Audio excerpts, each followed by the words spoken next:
experimentation of iron by photocalorimeter. Within this, we are going to discuss principle, chemicals and glassware, and demo related to this experiment. Finally, we will be writing our result. So iron will be reacting with potassium thiocyanate and it will be giving red blood color, okay, or blood red color. And based on that, we are measuring our absorbance by using UV visible spectroscopy. And UV visible spectroscopy will work based on Beer-Lambert's law. Okay, the principle of this current experiment is Beer-Lambert's law. Let us see what is Beer-Lambert's law.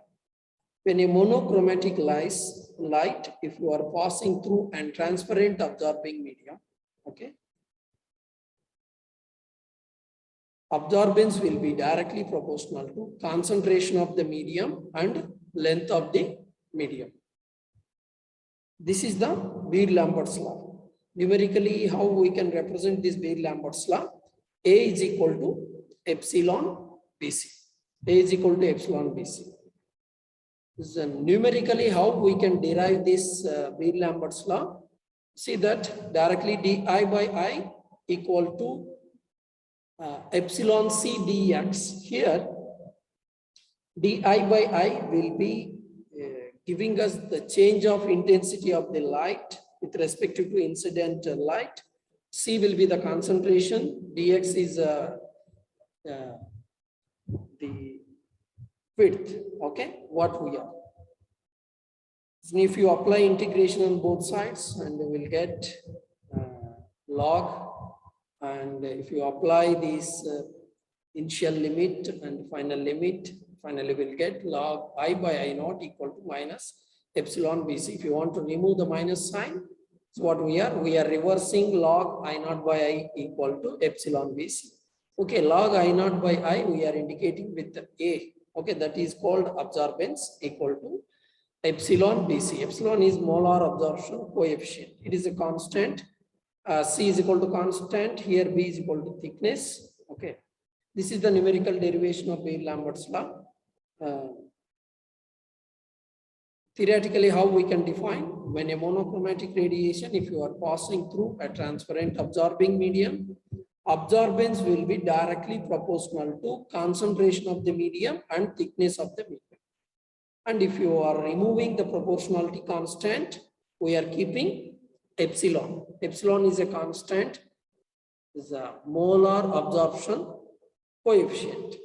The chemicals and glassware required for this experiment are iron 3 solution, Fe+3 solution, and 10% potassium thiocyanate, HCl and sulfuric acid, and 6 standard measuring flasks we are, okay, and 1 equipment called photocalorimeter. These are the chemicals and glassware we are using in the experiment. Iron we are taking in the form of iron plus 3. Potassium thiocyanate 10 grams present in 100 ml of the solution or solvent. Okay. The acids what we are using to prepare iron 3 solution, HCl and sulfuric acid. SMF means standard measuring flasks. 100 ml standard measuring flasks we are using around 6. Okay. We require 6 SMFs and we require 1 equipment called photocalorimeter. Okay. Where our Beer-Lambert's law we are executing in photocalorimeter. Okay. This is the 1 liter of iron 3 solution we prepared, that is 1000 ppm, 1 gram dissolved in 1 liter of the water. We have made 10% potassium thiocyanate, okay, and 6 SMFs and HCl what we used for the present experiment.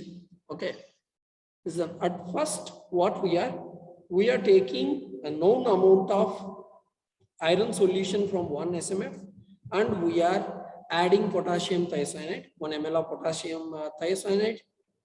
It will give us red color complex. It will be like a blood color. Now what we do, we have made a series of concentrations of iron solution. For that, first we use the 2 ppm solution.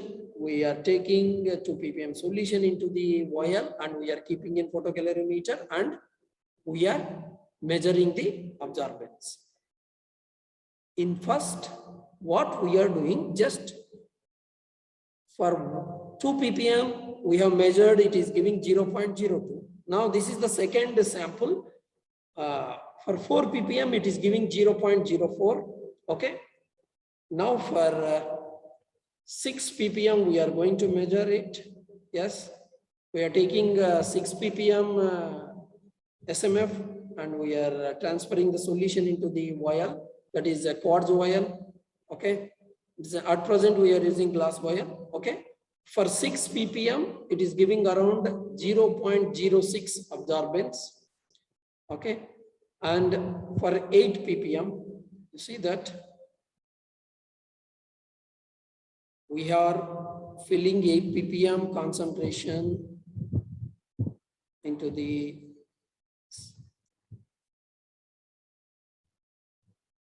yes.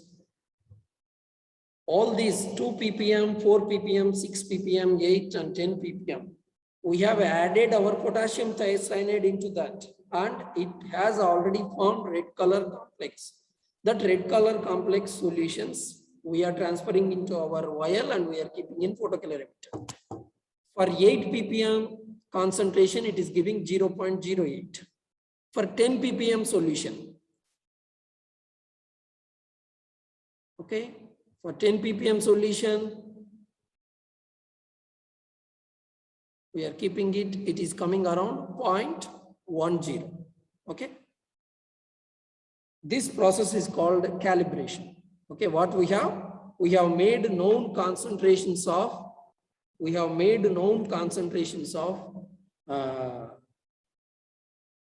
iron solutions. For that, we have added 1 ml of potassium thiocyanate, that is 10% potassium thiocyanate. Okay. In each standard measuring flask, we have added known amount of iron and 1% of potassium, 1 ml of 10% potassium thiocyanate. What it does, in each SMF, we are getting red color complex. Okay. So now we have to measure the iron thiocyanate complex by using photocalorimeter. For that, what we have done, 2 ppm, 4, 6, 8, 10, 5 concentrations we have made, and each concentration we have measured the absorbance by using photocalorimeter. Okay, by using photocalorimeter. Now, at the end, we are keeping unknown iron solution. That means we are taking unknown iron solution into the SMF and we have added 1% potassium thiocyanate into that and remaining water and we are diluting it. From that, we are taking the amount of the iron iron thiocyanate complex into the glass vial and we are keeping in photocalorimeter. For that unknown sample, how much absorbance we are getting? 7. Okay, that is 0.07 we are getting. For remaining things, for 2 ppm 0.02, 4 ppm 0.04, for 6 ppm 0.06, 8 ppm 0.08, 10 ppm 0.1. See, for unknown solution, how much we got? 0.07. Okay, unknown solution, we don't know the iron concentration. Okay, in first 5 cases, we know the iron concentration and we know the amount of potassium thiocyanate added, and we are measuring the iron thiocyanate complex intensity, that is absorbance, numerically by using photocalorimeter. Okay, and this is the table what we have got for the our present experiment. Okay, unknown concentration is 0.07. Okay. Once if you get the unknown concentration, what we do, we will draw a graph between Absorbance versus concentration. Concentration we will be taking on x-axis.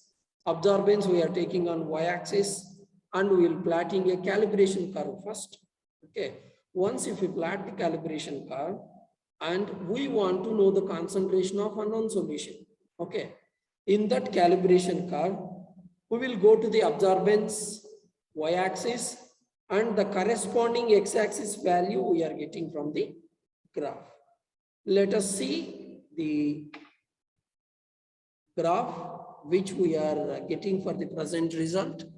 Okay.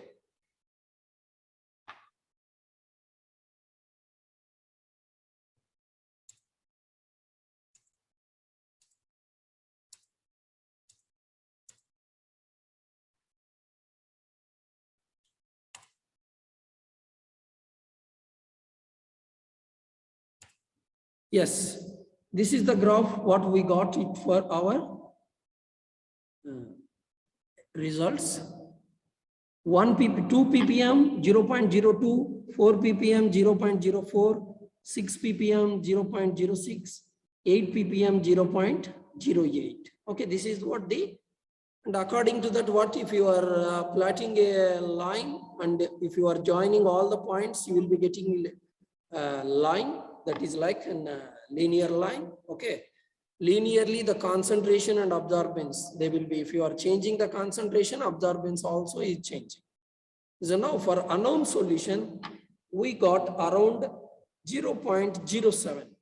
Okay, the corresponding concentration, how you are getting, if you are plotting a line, you will be getting the corresponding concentration. The unknown concentration of the iron solution is now 7 ppm. Okay. This is our result.